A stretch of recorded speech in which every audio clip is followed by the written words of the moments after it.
everybody out there in podcast land. Welcome to episode 142 of eBay the Right Way. Today's date is December 6th, 2023, and my guest is Rosalie in Illinois. Just a couple of announcements. I wanted to update you on my brother-in-law, Jeff.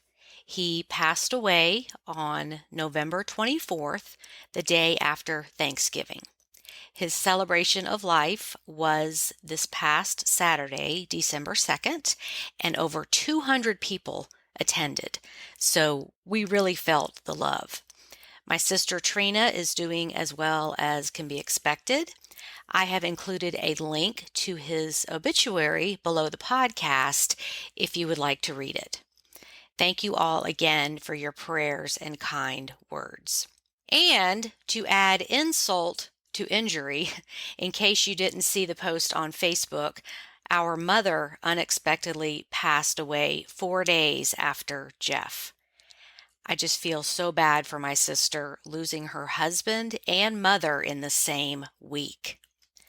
My mom's obituary is below as well. It's been a rough month for our family, but we are standing strong together and taking it one day at a time. Thank you all again for your outpouring of love, prayers, and compassion.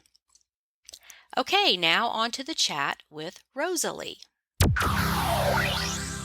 Hello, resellers, and welcome back. I have Rosalie with us today. Hello, Suzanne.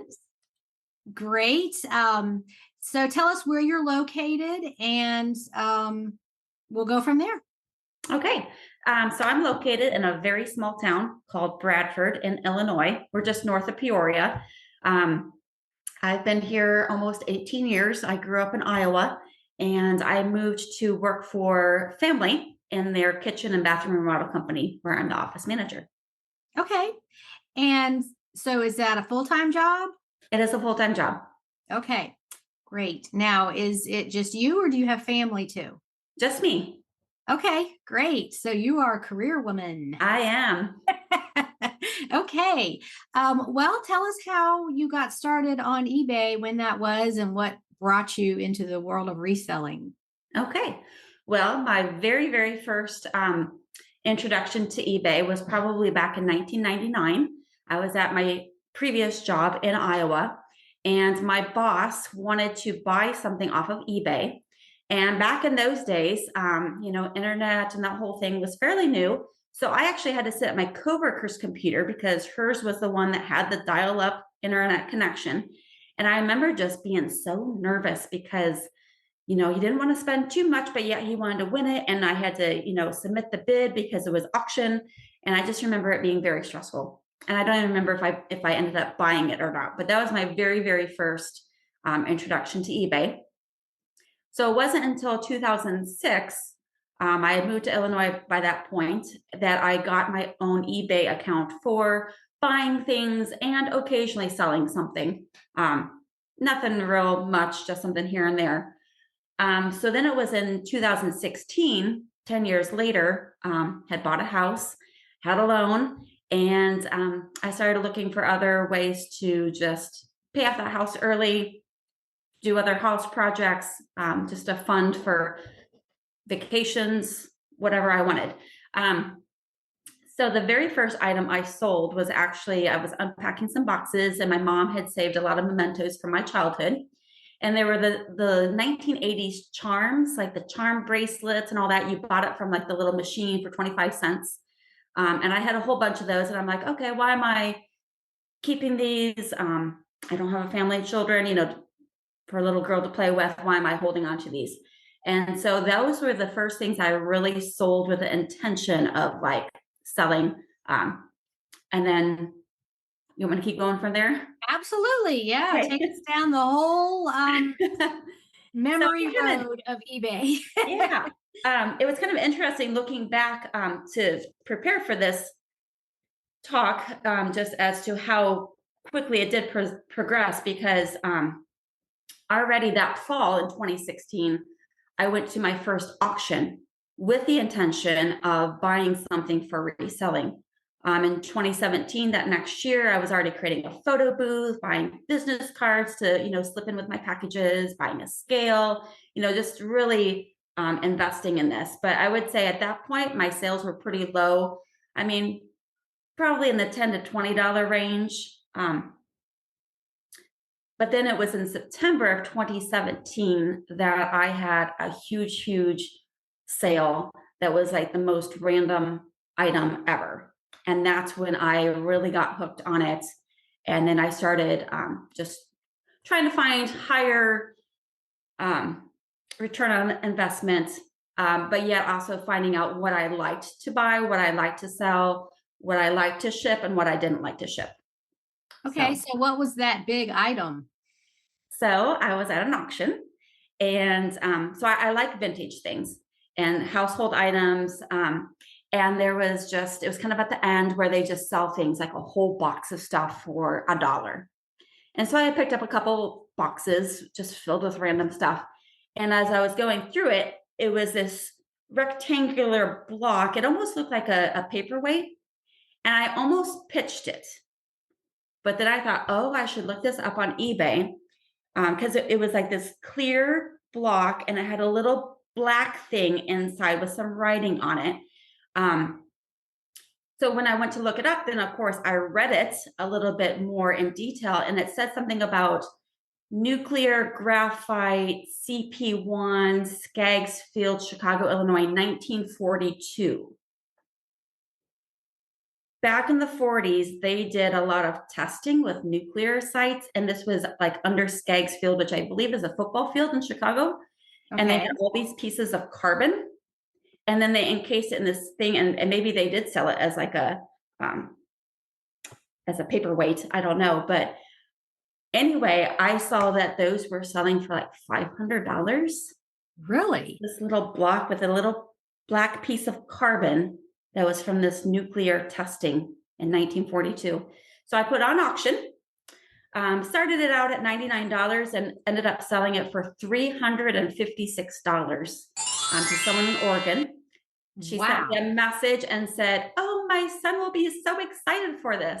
And I was thinking to myself, I'm so excited for the $356. Wow, that is never heard of those before. I know. I never in my life, and I came so close to just pitching it because I didn't know what it was. I hear this all the time. People find things and like, I don't know what this is, and put it aside, put it in their pile, come back to it 2 years later, and then they finally get to it, and it's something like that where they're like, if I'd only known, I would have listed it the day after I found it. So that was definitely a huge boost from selling things in the $20 range. Absolutely. And you get one of those, and then you're like, oh, your eBay glasses are on. It's just everywhere you look. It could be something. Yes. So what else is on your list? Well, so my fastest sale, again, a really random thing. So I've tried all sorts of different ways of sourcing. This one was a purchase off of Craigslist several years ago. It was a Magnavox stereo horn. So like the old style where they had this huge bell horn, for the sounds. It was just the horn. It wasn't the stereo. And I bought it for $30. And I listed it, and I would say within the hour, it sold for $130. Excellent. Do you know anything about the person who bought it? Did they comment or anything? He didn't make any comment. Mm-mm. Okay. Yeah. I feel like if they don't volunteer, I don't like to go digging for information, because then they might come back with, well, now that I look at it more, I found this problem, and that whole don't open a can of worms thing. But, if they offer it, if they say, oh, I got this for whatever, that's great information. For sure. So I do have one where the buyer did give me a little background history as to why they were buying it. So it was an old-fashioned box camera. This I picked from the curb. Twice a year, our town has a big trash day that people just set things on the curb. And there are definitely lots of pickers that come. Sometimes I joke that I don't even want to pay the $30 to the city to do the big trash because all my stuff is gone before they even come around to pick it up. But Right. so this time I was one of the pickers, and it was a box camera. And I sold it for $25. But the buyer just commented back, and I just really appreciated getting the feedback, is they like to put together window displays for libraries. And they especially like cameras and doing like a variety of, all through the ages. And he just said it was a great conversation starter. Like some kids will be watching them, doing the window display, and they're like, what's that stuff? Oh, there's film that goes inside the camera, and just he likes that interaction. So that was a fun story. Was it like a brownie camera? Kind of. I don't remember the brand right off, but yeah, it was definitely like a whole roll that went in, and it was just like a small square box. Well, yeah, I love to see that things are rehomed, and I always go back to the Cracker Barrel restaurant. Do y'all have those there? We do. Yeah, so all the stuff on the wall that it could be vintage or it could just be modern, but made to look vintage with all the different sprays they have now. And, you never know, but I do love that restaurant. Yes. I love the country fried steak. I can't make that at home. But anyway, I just look around at what's there and always think, where did they get this? A lot of it comes off of eBay. Sure. But never thought about a display window for library, shops, anything like that is a junk store, sells vintage. That's just another angle to think about, because that would definitely be more smalls. Not, little bitty smalls, but, not giant pieces. Because it's a window. They only have so much room to put it there. So yes, for sure. That's a great tip. Thank you for that. You're welcome. Okay, what else you got? Something else in the wild that I did not know what it was. I was at a Salvation Army store, and I just peruse all the categories just because I haven't really settled on a niche. I like vintage things, but still, it's just kind of hard. I wish I could settle on a thing. But anyway, so I check out all the aisles in the store. And amongst the wall art, there were these small, maybe 5x7 plaster plaques. And when I picked one up, it was just heavy, which it piqued my interest. Right. Yeah. Like, I better look closely at this. It's heavy. Yes, it feels yes. old. And I do believe it was labeled on the back. I don't think I did a reverse search of the image. I think I looked on the back, and it was a Canadian artist, Sid Dickens. I don't know if you've heard of him before. No, I haven't.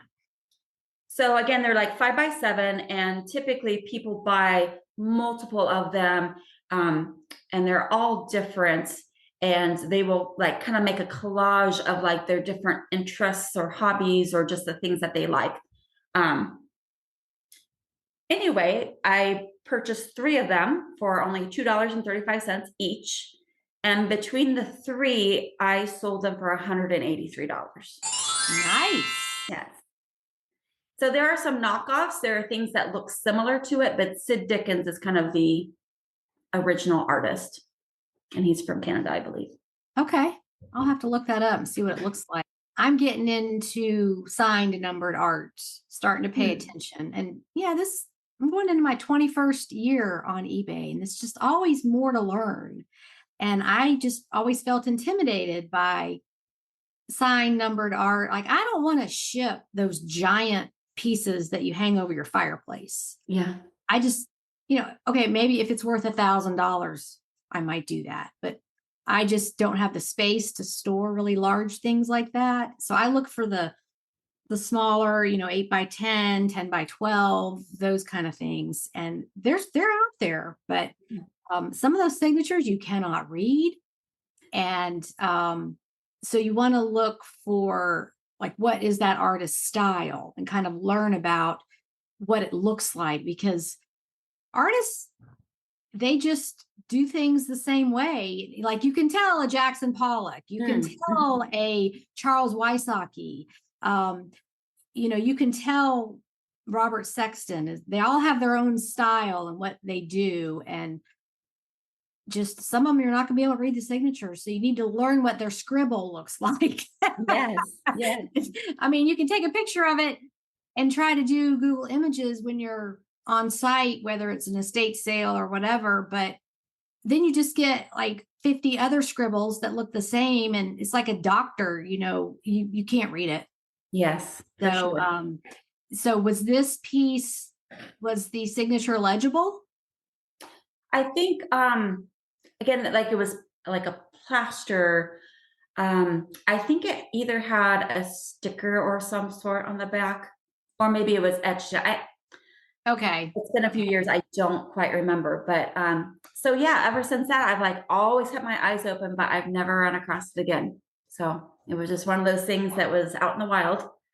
Yeah, that's the way it works. Like that autograph book I sold. Yes. Like, oh, that was crazy. This is a one-time thing. I'm probably never going to find anything like this again, but that's the fun of it, is so many items. Yes, you have your bread and butter stuff, which we'll talk about what yours is, but then you have those things like, I sold this Showbiz pizza monster from the Showbiz pizza back in the 80s. And it was like purple, and it was horrible.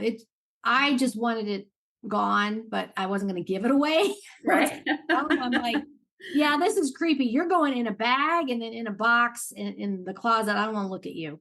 But Find a buyer fast. yeah, just it sold for $100. But I'm like, probably never going to see that again. Yeah. So, those things are fun because you do learn, and who knows, maybe you'll see it again. Yeah. But so what are some of your bread and butter items? Oh, it's kind of hard to say. Like I said, I like vintage items because they aren't made anymore. They're better quality. We have fond memories of them, all those things. And yeah, and they're not readily available. So that's what I like. So I would say like vintage toys and games intrigue me. And I laugh because vintage is now, the 80s and 90s, but we'll go with it. So Yeah, vintage is a very loosely used term, and it used to mean, things in the 40s and the 30s, vintage wine. And with reselling, from Etsy, the official definition was 20 years old is considered vintage. But vintage just really means the time period it was made. So, yeah, I feel like that word is like the word awesome. People use it so much, it doesn't mean anything anymore. So anyway, back to your bread and butter stuff. Yeah, so vintage toys. I was kind of doing loveys. I like to do loveys when I am traveling. I like to go to Oregon a lot. I have friends out there, and when I'm out there, then I'll spend a couple days at the bins and things like that. So I will definitely hone in on things that are fabric, loveys, things like that are very easy to then stuff into my suitcase and bring back. Okay. And what are some notable sales of loveys? You might not have them on your list. You might just remember. I don't have them on my list. I'm trying to think. They weren't like huge sales. I would say between $20 and $30, but they went fairly fast. I would say I still have one that is still available. It's kind of been hanging out, so I don't know if it's just the type, the brand, the size. That the one's not going as much. I feel like I have it fairly priced low, $12. Do you find you like to rescue items? I do, and I do like that there's a story attached to it. Like someone's just so excited for it, or there's a purpose for it, or yeah, I sold a Toy Story twin comforter. One side is Woody, one side is Buzz Lightyear. And the minute I saw that, I was like, oh, I'm getting that. And the date was on the tag on the label. So I looked around and I priced it at $115, and it sold for full price, no negotiation, no questions, no, I want more pictures, nothing. In about 3 weeks. Oh, wow. That's good. And the guy's feedback was, thank you for offering this. I had this as a child. I'm so happy to find it. He was just thrilled. And I paid between $3 and $7 for it. It'll be in a sales update video somewhere at some point. Sure. But it was, I brought it home, washed it with OxyClean. It didn't have any stains, holes. I didn't have to do any repairs. And it's like, oh, this is golden. I would love a sale like this every day. I know. Just, but there's just that whole, I guess, cycle of life thing where we find it, we rescue it, keep it out of the landfill, whatever, repair it if needed, clean it. It lands in the buyer's hands. They're happy. And then that just motivates us to keep doing it. So, yeah. And loveys I've rescued so many that just look like they were run over by a car or, they were awful, and wash them in OxyClean, and wow, what a difference. I mean, I love that before and after thing. Yes, for sure. Sometimes you can't rescue it. Sometimes it's too far gone, or it has some kind of substance on it you can't get off, like paint or something like that. And it's just, I always try because they're usually only 50 cents. So anyway, but those are so fun because they're cheap. They're easy to ship. They're pretty findable, and thrift stores in my area haven't caught on like that. They can't price everything high. They won't sell anything. So yeah, there's my speech that I probably do every podcast about rescuing. That's okay. No, I think it's just something that is in your soul that you just, I got to keep that out of the landfill or keep that out of the trash. Somebody might want that. And good for us for having that instinct to do it. And that's just part of the joy of eBay, I think, is it's obviously the treasure hunting, but when you can do that complete cycle of getting it in the buyer's hands and they're happy, that is a win. So anyway, back to you. Don't worry, I have more stories. Okay, let's hear some. So another auction find that I found. Again, it was the same auction company, just here locally, where things are just in a box. And, I was starting to feel more comfortable in digging down into the box. And I found this black plastic case, and there were a lot of little doodads, is what I call them, figurines. And they had a little end on that. I had no idea what they were. Thankfully, since they were in the case, it said Nora Fleming on it. Oh, yes. I know that. So it's dishware and servingware, and it has a hole in the rim so that you can put one of these little figurines in. Yeah, they're like little thingamabobs figures. Holiday or occasion. On like the side of a bowl that has these little stumps where they fit on top. Yep. Yes. And so I ended up spending a whole $7.50 for that box instead of just big $1. spender. Yes. But there were 11 of those Nora Flemings plus the display case. And of course, I sold them all individually. So this is my biggest sale overall because I sold them individually. It came to a total of $602.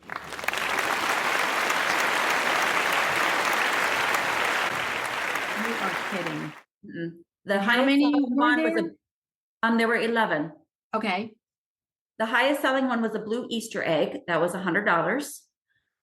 There was a ghost for $80.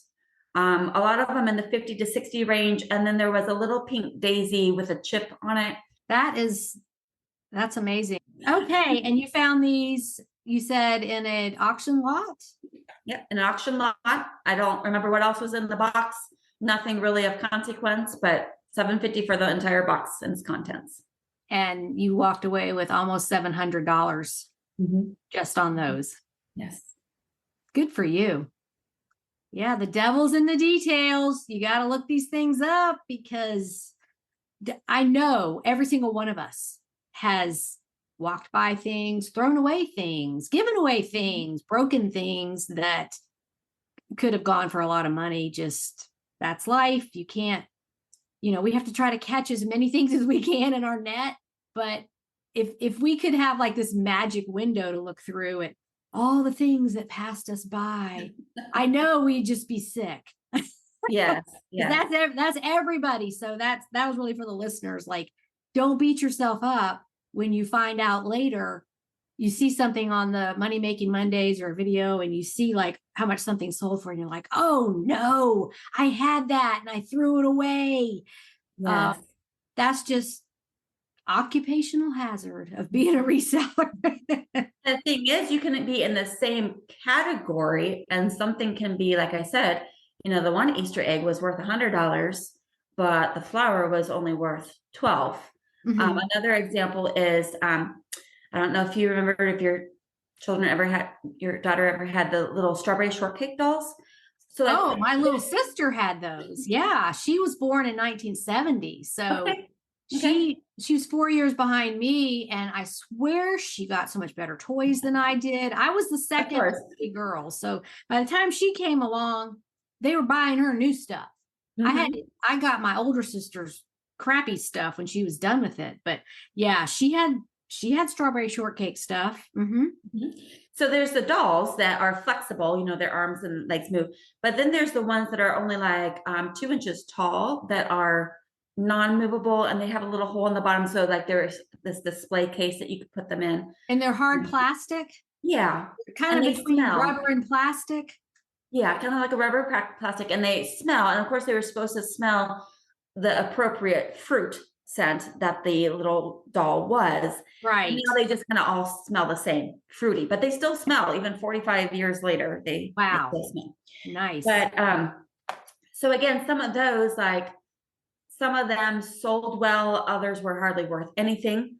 But I had one that was it was a little Mexican girl, had a little sombrero, had a little donkey sitting next to her, and she came with a little pottery stool that she sat on, and the little bowl would turn around, like you could move it around.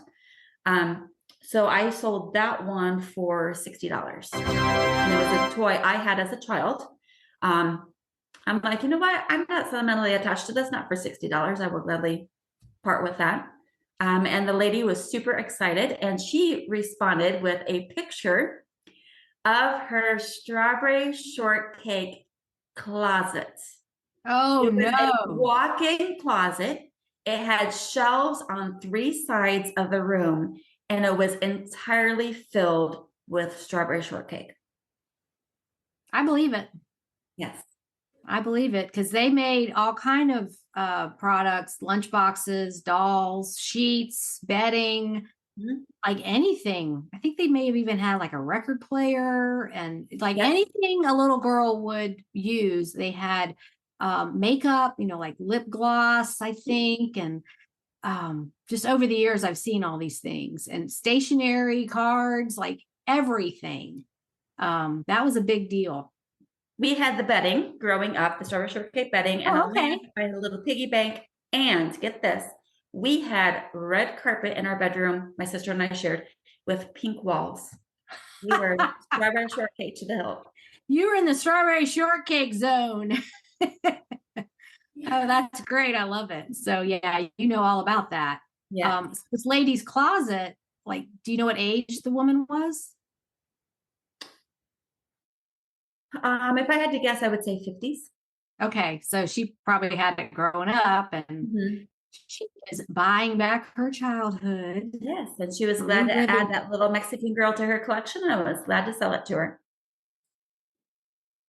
Excellent. That's great. The only thing I have like that I would buy back my childhood is my Snoopy that Mm. I think he was maybe 8 inches tall, but he had all these clothes like the blue pajamas, and he had all these different clothes you could put on him for holidays. And I would, even as a teenager, he sat on my bed and I would put different outfits on it. It was Oh so yeah. dumb. Yeah. But I was like, and then I went off to college and my mom had a garage sale and I came back and Uh-oh. like everything was gone.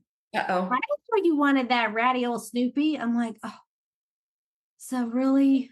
Come on, mom. Well, I guess with 4 kids, you just constantly clean out stuff, but yeah, so that's the only thing I remember. And I did have a Mrs. Beasley doll. Oh, you Um, did? because yeah, I was born in 66 and I think the show came out right around then. So I Yeah. watched it growing up and Mhm.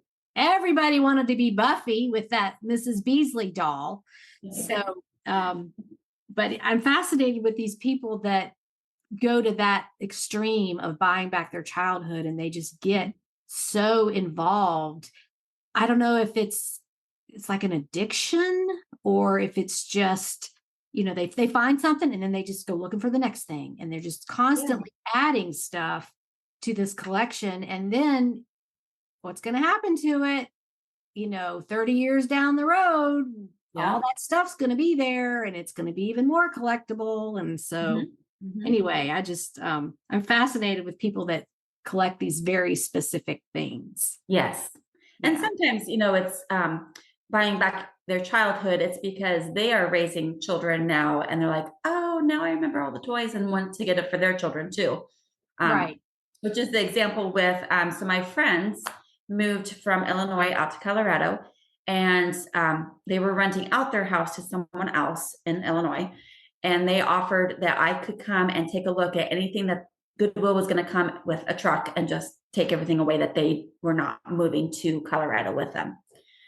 So she said, "Come on over, take a look. We know you resell on eBay."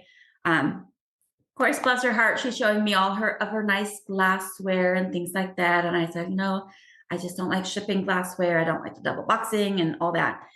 And so we went through several of the rooms, and she was very politely showing me things that she thought I might be interested in. And I finally said, "Hey, is anything in these rooms available?" And she's like, "Yeah, yeah." I said, "I want to look at these toys here." Her daughter was raised in the 90s and they had all the Polly Pockets. Um, and that's why I don't know, it's kind of weird, but I really have fun when like there was this whole drawer of Polly Pockets and to like take them all out, sort them all out, look online. There's a Polly Pocket webpage and to figure out which goes with which. And I'd be like, oh yes, this is a complete set. That's great. That's going to be worth a lot more. And like, oh, this is missing a dolphin and a ring and things like that. But it's just so fun to kind of like match them all up and all that. So that's been something I've been listing lately were some Polly Pockets. Oh, And wait, what year were you born? I was born in 1978. Okay, so you're a little behind me. So your vision probably hasn't gone yet. Because I'm like those little Oh, those tiny tiny Polly things. Pockets, they're so small. You gotta, wear your strong glasses or get like a magnifier I had a magnifying glass. Yes. Yeah. okay. Um, so those have sold in the $35 to $50 range. Per Good. set. Some are complete, some are incomplete, and I make sure I put that in the listing if it's incomplete. The highest one that sold for 50 was the Polly Pocket Shetland Pony Stable. Comes with a little Polly, a horse, a comb, a blanket, a little trophy, lots of things that open and turn, and just a lot of fun there. Yeah, actually, I was too old for Polly Pocket. We didn't have those when I was growing up. Okay. Right. But now you're examining them closely like a Yes. scientist. If I remember correctly, they came on a card, like Barbie clothes come on a card, and there was just like the Polly and then all her little doodads that came with that Yeah. set, something like that. I'll have to look I'm that not up. But sure. Yeah. yeah, I didn't, and they seem like a choking hazard, Yeah, or easily losing them. I guess like Barbie shoes, those were tiny. Yeah. Kids used to choke on those. I'm like, why are you eating them? They're not candy.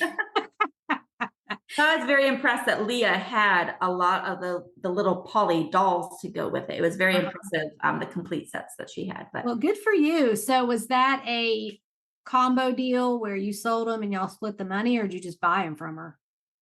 neither. Oh, She said, "You are welcome to anything free." Um, so because Goodwill was just picking up everything afterwards, so anything I took was just did she know something how that much you've somebody been could do. selling them for?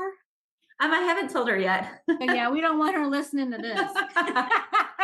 She also had some American Girl, not the American Girl dolls, but American Girl brand did. It was only for a few years. What was called Aluma rooms, and it was like a box with one opening that was a room, and so then they had different sets of like magnetic wallpaper, flooring, and then all sorts of sets as far as like a kitchen set, a living room set, a bedroom set. So like one of the sets was a Christmas one. So it was like a Christmas tree with presents and tons of little ornaments and candy canes and lights that work. And so the Illuma room, there's like little plug-ins. There's just like a two-prong tiny plug-in. So like the Christmas tree with the lights around it, you could then plug it in and the lights turned on. So when I've been talking to other friends about this, I'm like, oh, I had some for my daughter and they didn't last very long. Like they broke so easily, the little plugins, or like it would stop working. But this one still worked, and sold the Christmas set for, I believe, $60. Okay, and that's American Girl. Yeah, it's the American Girl brand. There's no dolls with it. It's Okay, just right. rearranging rooms and It's an decorating. accessory thing. Yeah, Okay. things like that. So Okay. that's been fun too. Again, to find all the pieces, and Leah did so well with um, keeping track of all those little pieces. That was quite a find. Yes, I have done a sell for others and split, and I don't do that anymore. It's so much work, and people either think their items are worth more than what they are, or it takes longer to sell. And so you're like, okay, when do we settle up? When the final thing finally sells, or what do we do when it doesn't sell? So when people ask me about that, then I just say, you know what? I'll give you some pointers on how to sell on eBay, and if people want to give me things for free, I'll take that. Yeah. And I definitely have.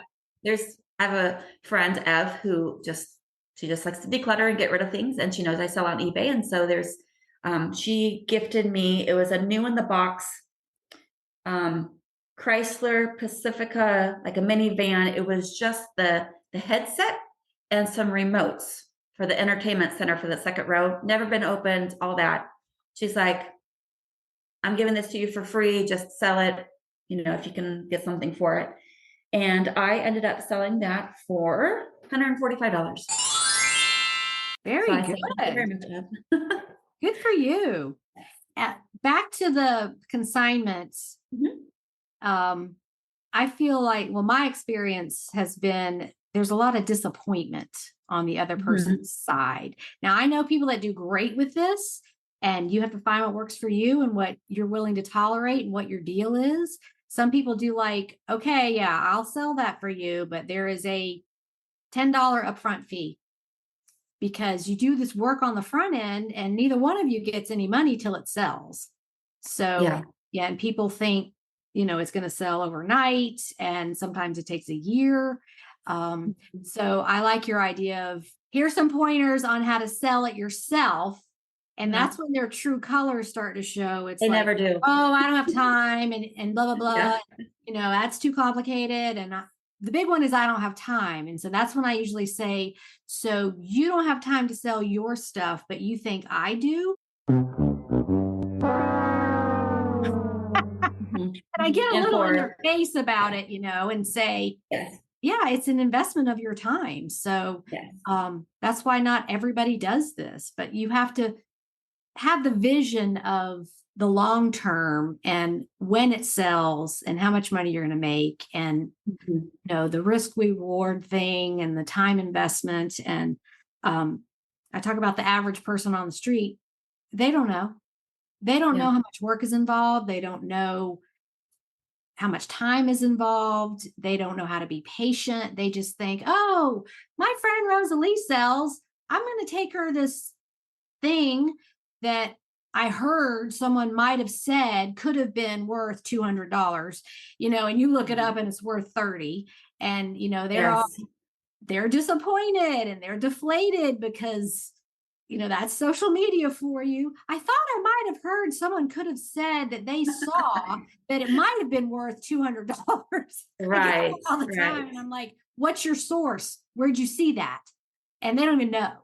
And so, or the ones that look at active listings, or they just Google the picture of it, and sometimes it'll show a price under it, like if it's coming from Mercari or Etsy or whatever on Google Images, and they just see one thing and they go with that. So I feel I did you. have only one, what I would call semi-successful partnership with someone else. My friend Phil had been at an auction and he found all these, they weren't Matchbox cars. That wasn't the brand, but that's what they were, these little cars. I think Corgi was the brand on them, but they were all like different football teams. I think it was. And he just knew they were going to be collectors. I'm like, well, I'm not so sure about this, whatever. But they did sell well. And it was an easy listing because they were, I mean, you could just duplicate the listings and just change, the small details as to what team it was. Right. And we split that money in half after expenses. And I think I got $100 from it. Nice. I'm trying to remember how many cars there are, but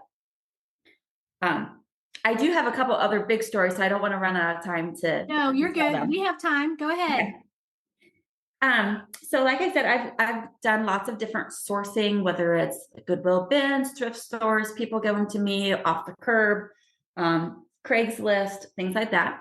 But my most unique is scavenging in a old abandoned house. So my friends Tyler and Leah had purchased a house that was in the country, and on the property there was actually two houses. So the previous owner, when they had built their house in 1970, just kept the old house there. They even did some funky things with running the plumbing and the electrical from the old house to the new house. I don't know, it kind of ended up being a hassle for them. But the previous owners basically used this old house as kind of storage. So there was a lot of paper, some little mementos, a lot of clothing, like formal gowns and things like that. And so Leah approached me and just said, hey, I know you sell on eBay. You are welcome to come take a look. But she said, I warn you though, you are going at your own risk. Some of the windows had been broken. There was definitely evidence of animals in there.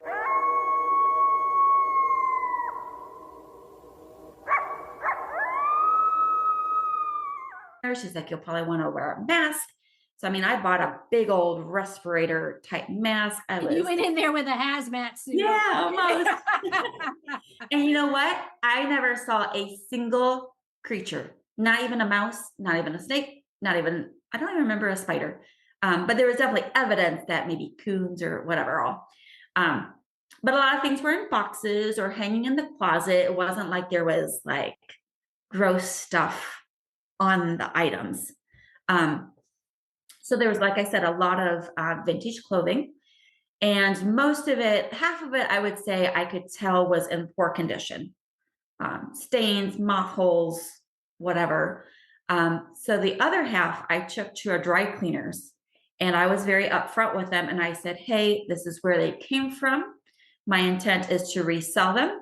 So if there's anything that you think that it's not going to hold up under dry cleaning, just let me know and we're just not going to do them. So probably they got rid of half of those then that were not deemed worthy of trying to save. But the rest I have been listing, a lot of little dresses, formal dresses, suit sets, and a lot of them get sold to the West Coast. And I don't know if because maybe that's more of the green, reuse, recycle, revamp, rehome mindset. And my friend Leah is like, who would buy clothes from the 1970s. There were some double knit pants, whatever all. And I said, hey, these pieces are one of a kind.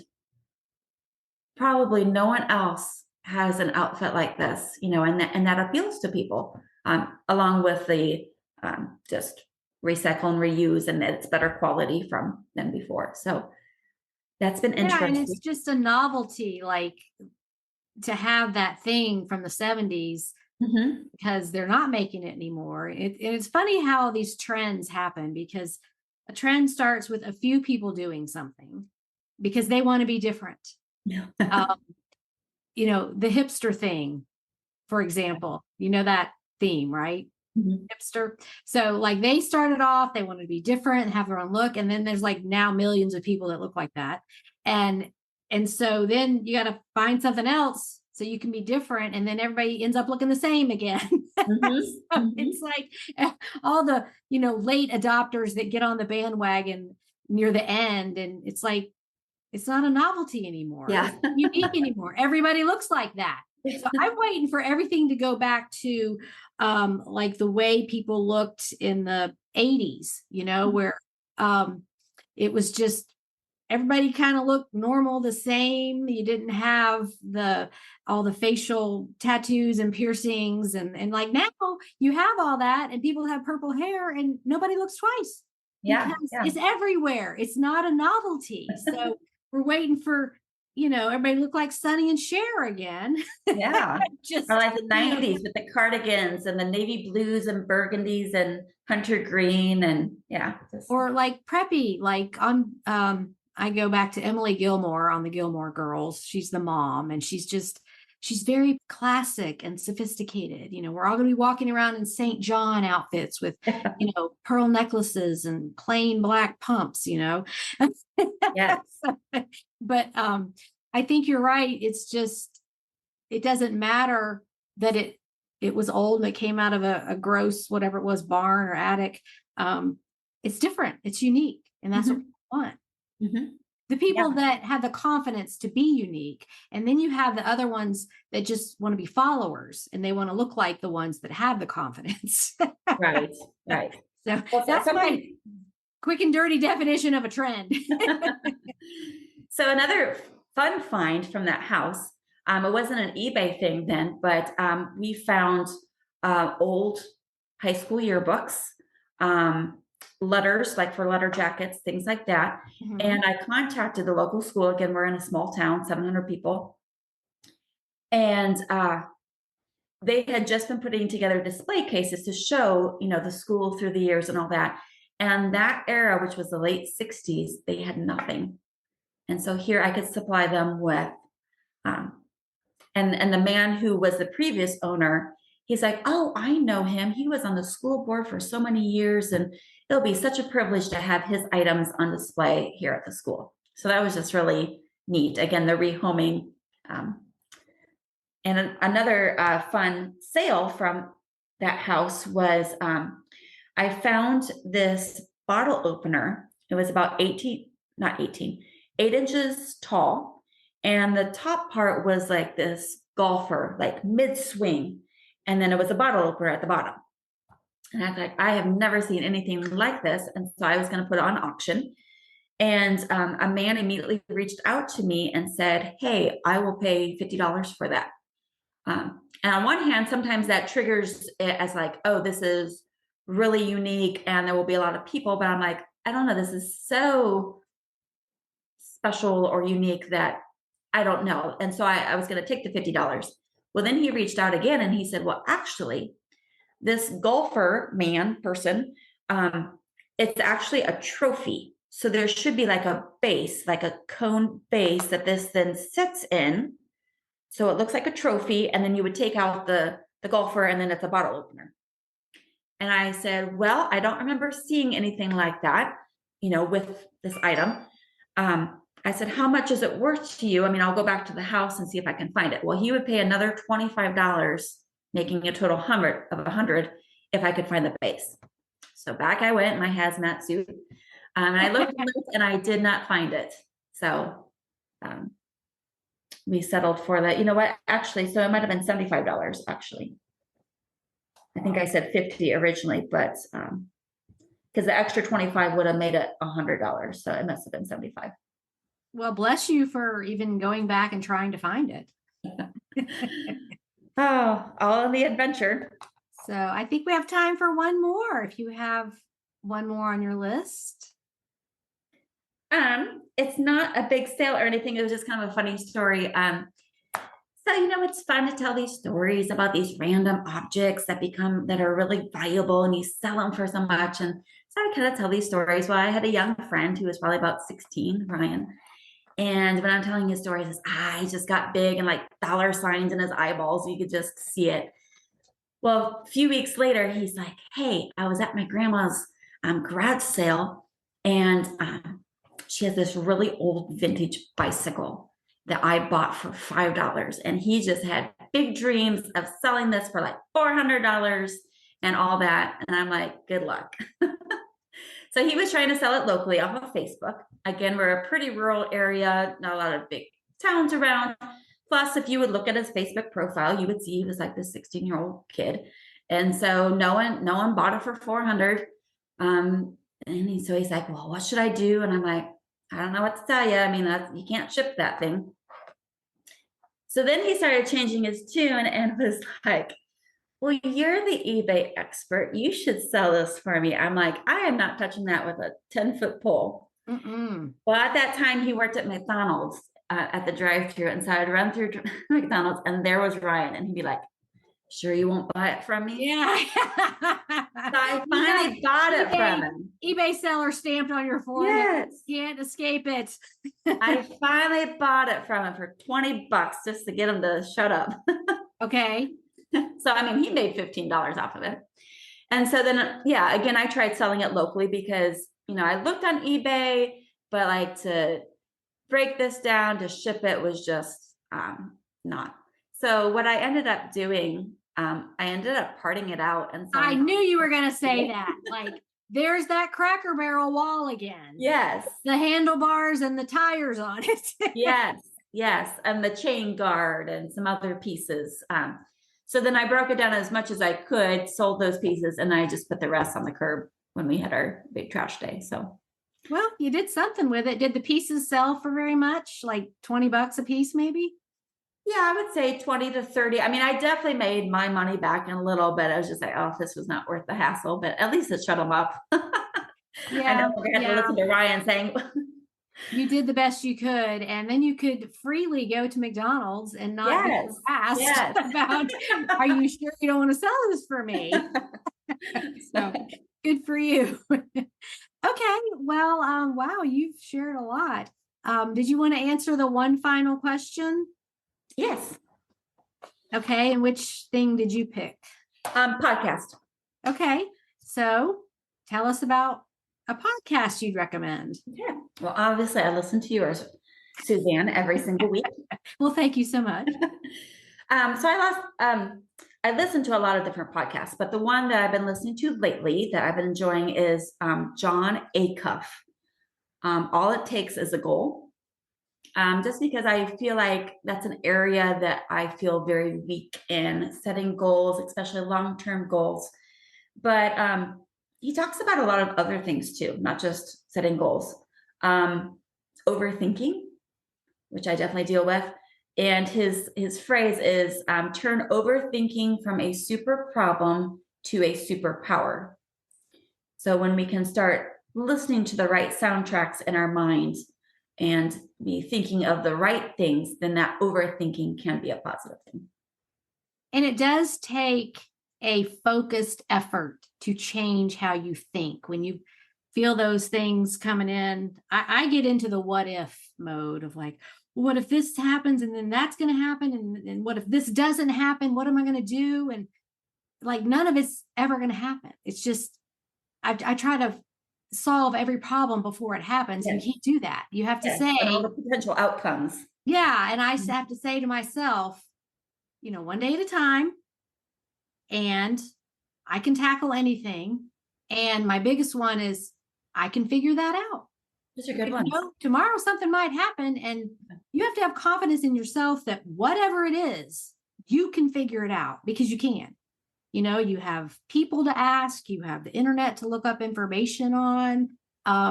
You have friends that will listen to you and encourage you. And so that's been my big thing this year, is going from what if this happens to I can figure it out. That is a great one, Suzanne. Thanks for sharing that one. So I'm going to check out his podcast, because I'm right on track with that, reprogramming your thinking, because we get into these same old stories in our head, and as you got to have a new chapter. Yes, And for sure. It does take a focused, deliberate effort to do that. So I love that. I'm going to check that out. So Rosalie was nice enough to schedule this interview for her lunch hour at work. So I know you are dying to get back to work. Oh, yes. And we will see you on the group with some more sales. Okay. Thank you so much, Suzanne. It's been a pleasure. Thank you. Thanks again, Rosalie, for making time during your busy work day to come on the podcast and sharing all those great stories and sales with us. Today's trivia question. We mentioned a Brownie camera. What is that? Here's some time to think about it.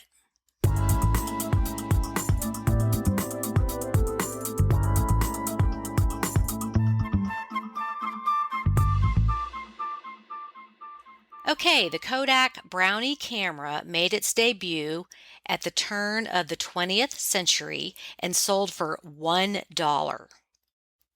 100,000 of them were purchased during the first year alone.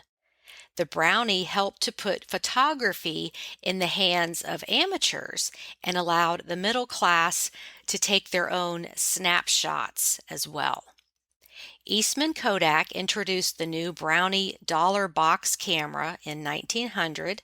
The release was supported by a major advertising campaign.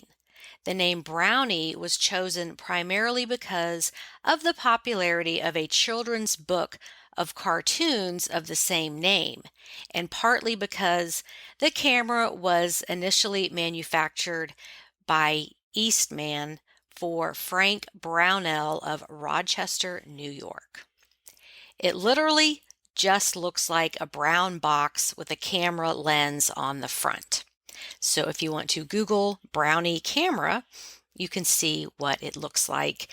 And you can see these all over the place in antique shops or antique malls, or just as old retro decor. Most people recognize what they are. Okay, next week, my guest is Will, who is a newer seller, but you would never know it. He is really hitting lots of home runs with his sales. He has sold some incredibly unique and stranger than fiction items. So make sure to tune in for that episode. Thank you again for listening, and I'll see you next week. Bye, everybody.